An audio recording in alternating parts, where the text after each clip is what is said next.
Merci de rejoindre Dice Therapy pour la campagne Le Hollandais volant dans Pavillon Noir. Est-ce qu'on veut que ce soit elle qui tente? Oh bah oui. D'accord. Oui. Oui, on veut. Oui, parce que... Non, mais ça, il est très fort là-dessus. Ouais, pour piquer des trucs. Donc, pardon. Auguste, ouais, tu fais un petit peu les sacs, tout ça. Pour la réussite de mon... Les repérer. Tu vas repérer, justement, dans le sac de Michel qui aime pas trop Jack, là. Tu vas repérer, en fait, oui, il va y avoir du sucre, justement.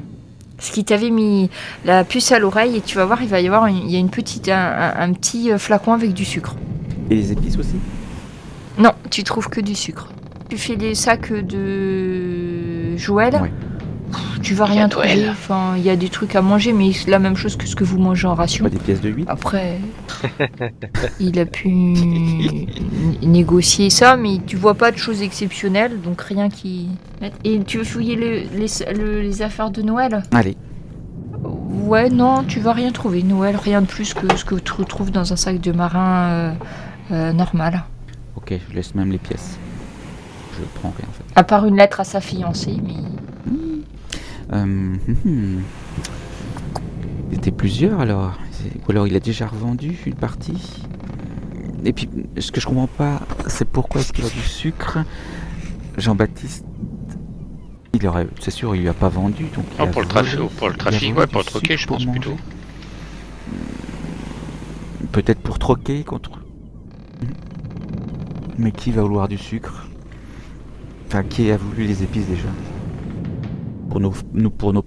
Pour leur palais grossier, ça va falloir... Ce que tu sais, ce que vous savez tous, les épices, c'est cher, enfin, ça se revend cher, enfin, pas sur un bateau de marin, parce que généralement les marins, c'est pas leur truc, les épices, quoi.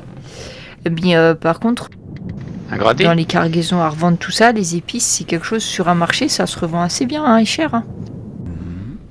Ça serait bien que ça soit un gradé. Il aurait profité de la situation. Oh non, tous les mousses le sauraient s'il y avait un gradé qui venait lambiner. Ouais, franchement, un officier qui viendrait ouais, ça se verrait. Enfin, ça ferait tâche, quoi. Enfin, il serait pas à leur place. Sauf Bastien qui se balade partout, mais lui, on sait pas trop s'il est officier ou homme demain. Bastien, il peut le prévenir. Ouais, Oui. On peut peut-être aller le surveiller, ce Michel. C'est chez Oui. Michel qu'on a trouvé ça, c'est ça? Après, Michel a surveillé. En fait, ils sont tous sur le gaillard avant, toujours là, les mecs en train de se faire interroger. Tous. Ah oui, donc ça sert à rien. Bon, tu sais où il est, quoi. Enfin, il est entre de bonnes mains ou pas, mais il est. C'était pour voir ce qu'il tramait. En attendant, parce que... Ouais, ça serait embêtant qu'il ait encore ça sur lui ce soir. On Bah, va se débarrasser Michel, de hein. quelqu'un en particulier, donc je prends le sucre que je donne chez quelqu'un qu'on n'aime pas. Yes. Bon, bah, on lui laisse alors. D'accord, chez Michel, ok, ça marche. Qu'est-ce que vous faites après? Moi, du je coup préviendrai, vous allez prévenir quelqu'un? Comment est-ce que... Mogeur. En lui disant... Et moi, Bastien, le chirurgien, ouais. en disant que c'est curieux, j'ai quand même remarqué qu'il manquait du sucre. Voilà, juste ça. Et puis après, plus tard, quelqu'un me dira qu'il y a du sucre qui a été retrouvé, peut-être. Il faut peut-être proposer qu'il fouille les sacs. Tu vois. Oui, le fait de dire qu'il va déjà manquer du sucre. Alors, Jacques pas mal. Auguste, tu parles en chirurgien en disant ouais, ça serait bien qu'il fouille aussi, et du coup, qu'il fouille les... Je dis plutôt qu'il y a du sucre qui a été et des épices qui ont été volées. Mais peut-être qu'avant, on s'assure que tout ça, ça ne soit pas dans nos affaires. D'accord, non, c'est pas dans vos affaires. Non, exact, non, c'est pas dans vos affaires. Donc toi, du côté du chirurgien, et tu vas plutôt parler à Bastien, Guillaume. Quand on parle à Bastien, tu lui dis que vous avez trouvé du sucre dans les affaires de Michel. Est-ce que je lui dis ça tout? Je suis pas sûr qu'il faille le Non, dire. Ça. je lui dirais que... Vraiment en dernier lieu, si D'accord, jamais il y a... On va, voilà, en je renversant le vais sac, lui par dire exemple. qu'en fait, on a constaté qu'il y avait du sucre qui avait disparu et que peut-être on pourrait fouiller les sacs. C'est une idée, tu vois. Vu qu'apparemment personne ne dit quoi que ce soit malgré les interrogatoires, et afin d'éviter de nouveau que quelqu'un meure sous les coups du capitaine et du Après, je dirais que Autant, l'incapacité du capitaine à gérer ce genre de passer situation fouiller, serait peut-être à notre avantage aussi, donc ne rien dire, ce serait peut-être une bonne chose. Ce qui va faire n'importe quoi là. Enfin, Mais la qu'il a dernière un fois incapable, que- le capitaine. Enfin, oui, c'est. Ouais, oui, mais si tu veux, autant qu'il attaque la bonne personne, pas n'importe Oh, je prends le qui, hein. risque. Parce que tu pourrais très bien y passer. Je me rappelle que tu ne m'as pas donné plus de 8, hein, donc Je vais faire attention, mon sac. je ne vais pas t'écouter. Je vais tenir. Je garde mon sac Tu vas avec en moi. parler à Bastien. Et donc, Jacques Auguste, t'en parles au chirurgien aussi? Oui, comme quoi il manque du sucre. Ouais. Mais j'ai un doute. Le coq, c'était pas lui qui avait fouetté les... Non, c'est le quartier maître. Oui, non, le coq, il avait juste distribué du rhum. Ah oui, ok, ça marche. Et puis, il avait été du coup privé de solde pendant 6 jours parce que il avait obéi aux ordres de Bastien et que le capitaine, il n'était pas d'accord. D'accord. C'est pour ça que tu avais besoin de sous d'ailleurs. Donc, quand vous en parlez, donc Bastien il va t'écouter, Guillaume, et il va te dire. Donc tu lui parles juste de sucre qui a disparu et de pourquoi fouiller ne les pas sacs. fouiller les sacs et plutôt que de continuer d'interroger des gens D'accord. qui ne diront rien. Bah, il va soumettre l'idée au quartier maître, donc tu vois qu'il discute avec. Le chirurgien, il va remonter, il va aller discuter au capitaine. Puisque c'est son ami, hein, je vous l'avais. Oui, tout à fait. Je comptais bien là-dessus. Et au bout, donc vous allez peut-être remonter sur le pont à un moment donné, peut-être pour voir ce qui se passe. Effectivement, vous voyez le quartier maître et puis le capitaine qui va carrément descendre, hein, ce qui est quand même rare qu'ils descendent dans l'entrepont. Ils vont descendre et un à un, ils vont vider en fait tous les sacs, sans en faire. Ils prennent le sac, ils le retournent et le vident par terre. Hein. Enfin, c'est. Ils font un tas. Et ils vont trouver effectivement le sucre du capitaine dans le sac de Michel. Ça va pas durer longtemps, c'est-à-dire à partir du moment où ils ont découvert ça, ils vont même pas chercher à savoir ce qu'il y a dans les autres sacs. Ils vont remonter. Donc le capitaine va désigner Michel. Eh bien, nous avons donc notre coupable, un homme ici présent qui a osé assassiner lâchement un autre homme d'équipage désarmé.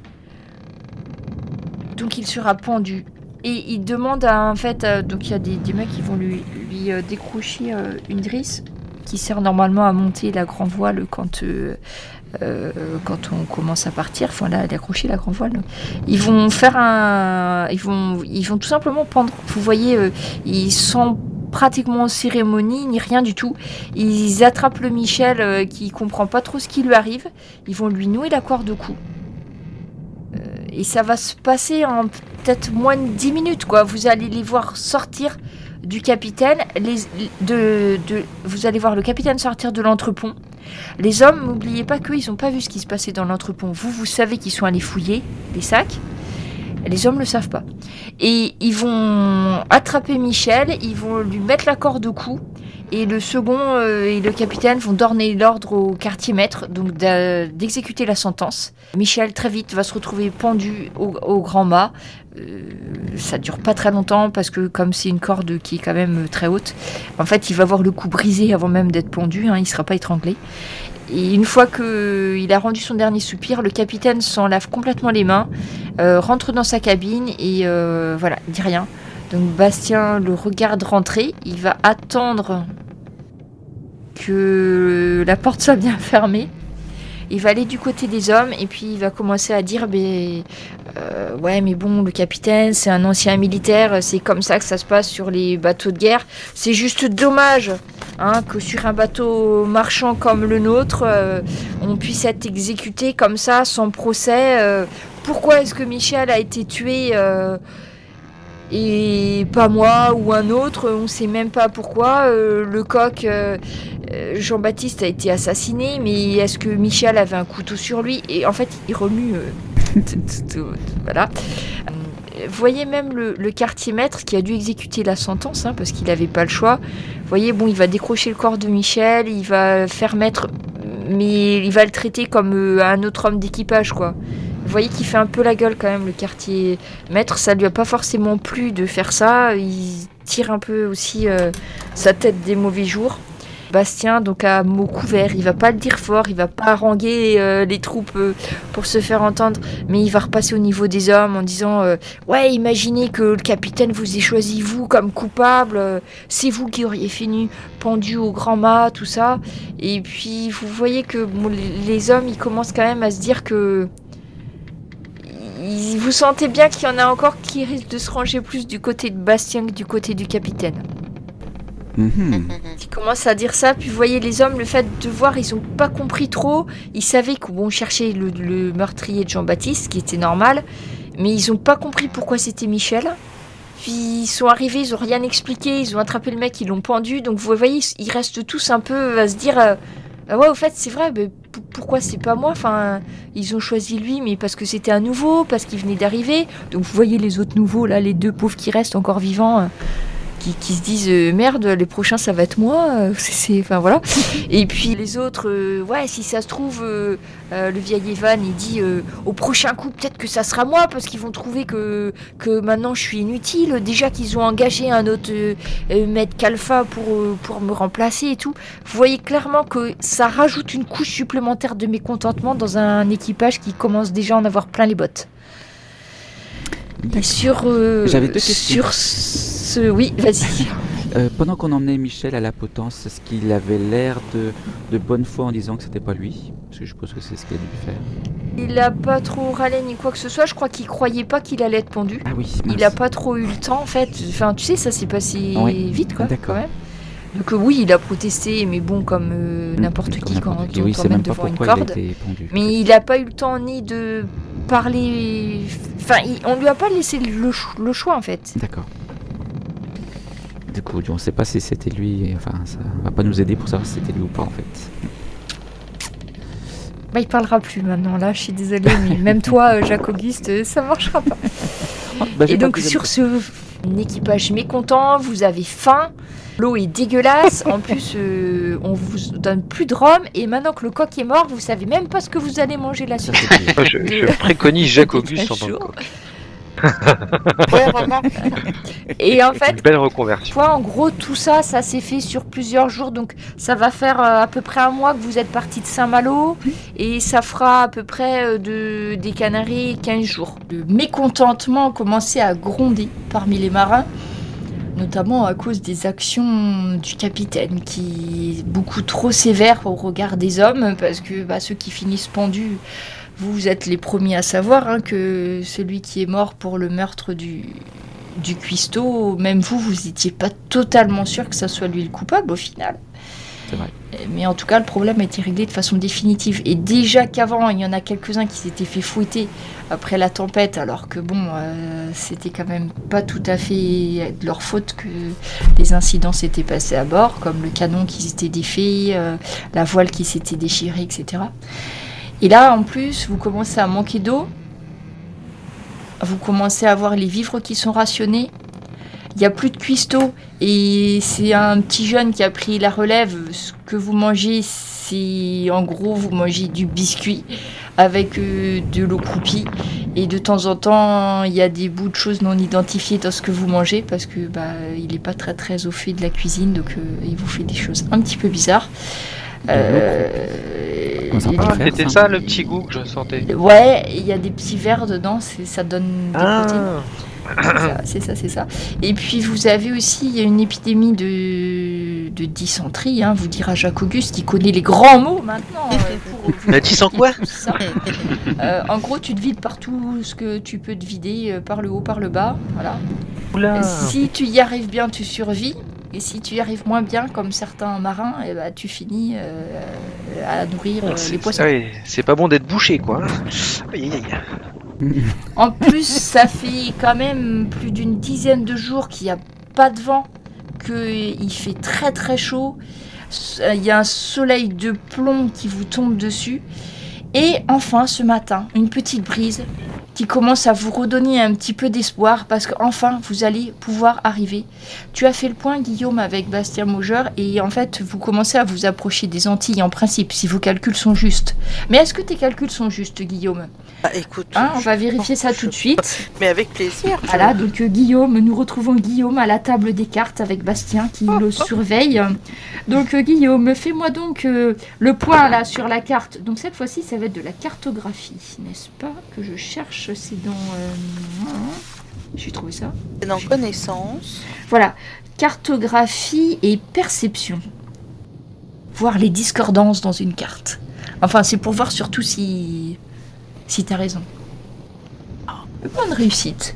Et donc Bastien te regarde, toi et Bastien, il y a Jean-François aussi qui est avec vous, qui prend aussi les mêmes cours que toi, Guillaume. Et Bastien te regarde avec un air appréciateur. Oui. Donc je te remets la carte de la mer du Nord. Et d'après tes estimations, je vais vous bouger le petit bateau. D'après tes estimations, malgré la tempête, vous êtes à peu près par ici. Ah ouais. On est proche. Oh là là, on a bien navigué là. Hein. Ah oui. Donc finalement, la tempête vous a déporté sûrement un petit peu au sud à un moment donné. Vous avez mis du temps à avancer, mais vous avez quand même... La tempête vous a beaucoup boosté. Après, il y a eu du calme, du temps plat, mais vous aviez quand même avancé un peu au moment-là. Donc vous pensez être ici, à peu près. Après, c'est à peu près toujours, parce que bon, les conditions étant ce qu'elles sont. Au niveau de la vigie, Eric, à la vigie. Ouais. Que vois-tu, Eric ? Eh bien, je ne sais pas. Donc, de l'eau. De l'eau, beaucoup d'eau. Est-ce que je vois de la mouette ? Et perception. Non, du goéland. Alors, c'est quoi, c'est ? Vigilance et perception. Beaucoup d'eau, Eric. Beaucoup il y a d'eau. beaucoup d'eau. Il y a vraiment beaucoup d'eau. Il y a un petit peu de vent aujourd'hui. Et du soleil là, non aussi. Ah, il y a du soleil, ouais, c'est éblouissant. Hein. Il y a de l'eau dans la partie basse et puis du ciel dans la partie haute. Je vais piquer un somme à la vigie, personne ne verra rien. Alors, pendant ce temps, Jack, toi qui es toujours gabier, Oui. vous avez fait les réparations de fortune parce que vous aviez une voile qui s'était fendue sur toute la longueur. Il y avait un mât qui s'était cassé un peu, oui. Et voilà, vous avez eu des réparations à faire. Donc toi, tu as été affecté aux réparations de la voilerie. Donc on va voir si tu t'en es bien sorti. Alors, je cherche ces voileries. Et adresse. Ah ouais, mais ça arrête pas de bouger aussi. Voilà, donc après, tenir... disons que la voile, elle est à peu près neuve, puisque c'était une voile qui était déjà prête dans les cales du navire, que tu as dû remonter tout ça. Après, ce qui est assez délicat à faire en manœuvre, parce que... Bon là, vous recommencez à avoir un petit peu de vent. C'est qu'en fait, il faut passer... la voile, elle doit être accrochée tout le long du mât. Et bon, il faut faire des tas... C'est assez fastidieux, en fait, à faire. Et il faut réattacher avec des tas de petits nœuds la corde au mât pour que ça tienne bien dessus. Que ça coulisse bien quand on veut larguer les rilles ou au contraire remonter. Donc, t'as pas trop eu l'occasion de changer une voile, ce qui explique que tu n'es pas trop habitué dans ce genre de manœuvre, donc c'est noté. Et par contre, j'avais dit Guillaume, c'était bon, ouais. Il nous reste Jacques Auguste, qui est toujours affecté, n'est-ce pas, à la chirurgie. Alors Jacques Auguste, tu fais face à une véritable épidémie. Parce que toi, tu as survécu, donc maintenant, du coup, tu peux travailler sans aucun souci. Tu sais que toi, tu as déjà eu cette maladie-là, ça devrait te protéger, tu espères. Mais par contre, arriveras-tu à soigner les 5 marins qui ont été remis à tes bons soins ? Donc là, c'est pas de la chirurgie, c'est vraiment... Ça va être heureux, les bougres. Ils connaissent pas encore ma réputation, c'est bon. Ça va être des premiers soins. Là, c'est des premiers soins, mais sur la perception, parce que il faut que tu les soignes en fait sur une durée assez longue. Donc un test pour les 5 pauvres malades. Et j'ai cru que t'allais... 10, c'est bien. Réussite, justesse. On en perd qu'un. Non, réussite, justesse, tous réussir à les maintenir en vie. Par contre, à l'heure où on parle, ils sont tirés d'affaire, mais ils sont très faibles. Ils ont beaucoup perdu d'eau et le problème c'est que vous avez de l'eau qui est pas géniale à leur donner. Donc en fait ils n'arrivent pas à se réhydrater et ils resteront faibles pour tout ce qui va être manœuvre, etc. Donc par rapport à votre équipage de départ, où vous étiez quand même, je crois qu'il y avait, en dehors des officiers, il devait y avoir à peu près 80 hommes. Vous en avez perdu quelques dans la tempête. Il y en a 5 qui sont pas efficaces. En gros, sur l'équipage, vous avez qu'une 60aine de marins qui sont aptes. Donc votre équipage par rapport à l'équipage plein et actif est un petit peu réduit. Mais quand même, j'ai réussi de justesse, c'est pas mal. Oui, puis tout va bien se passer maintenant. On a passé le plus dur. Vous